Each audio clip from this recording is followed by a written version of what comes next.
Wanganui golfer has been hit into the rough by his club because of the way he dresses, and the case of Mr. Steve Cooper. You'll love this one too. He's been booted out of his golf club, or they're thinking of booting him out of the golf club because he wears funny clothes. That's next.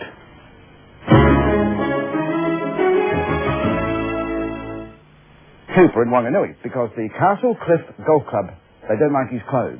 Mr. Steve Cooper likes to wear bright clothes, bright jumpers, bright shirts of many colours, jeans with a few patches on them, funny sort of clothes. Well, anyway, the club wants to ban him because of what he wears, but they won't tell Mr. Cooper what the dress code is. There have been letters exchanged between legal establishments. In the meantime, Mr. Cooper, who is a 13 handicapper, he is experiencing in himself a crisis, in confidence, in his game, and he is too intimidated to play. Here is Chris Wright with Mr. Cooper in Wanganui.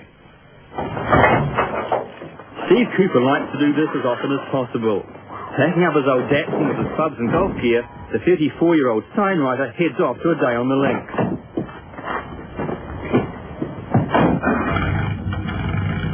A day at his club, Castle Cliff, on the western edge of Wanganui. But it's a place that's become too unfriendly to the 13 handicapper, a club he's been battling with for months.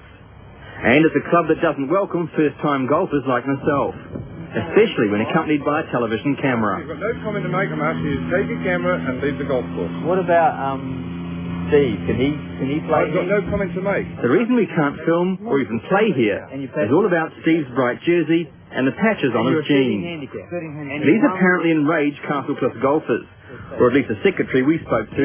He says the club will ban Steve unless he changes his clothes. But why? Why? I mean, I'm asking permission. And his lawyer. This is really silly. I'm sorry, but we can't believe. Trespassing. Well, thanks for the friendly welcome to Wanganui, mate. Steve wasn't surprised, though. The winner of the club's junior championship no longer gets trophies, just trouble. But I've got to be me. If I can't be me, who can I be? Yeah, you know, that's all I can say, really. So it's off to a course no one can ban us from. Past the sign Steve actually painted, to the municipal golf links. It's only 9 holes, but it's enough.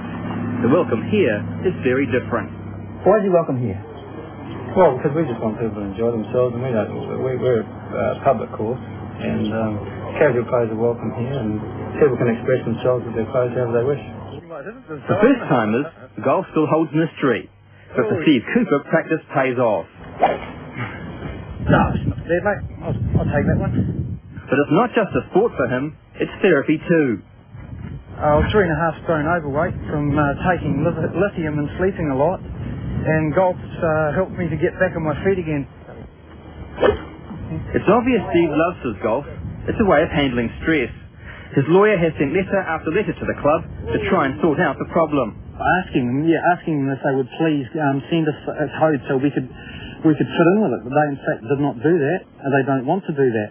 The best that he's been able to ascertain is really that these rules are whatever the people in charge down there at the time decide they are, on an ad hoc sort of basis, and if they don't like something that he's wearing, then that breaches the rules. But as far as we've been able to ascertain, there's no written rules.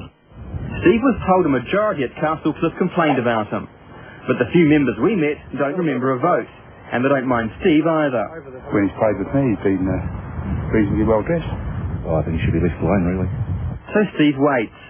Not banned yet, but effectively stopped from going to his club because it's so unfriendly. At Castle Cliff, it's not how you play the game that seems to matter, but what you wear.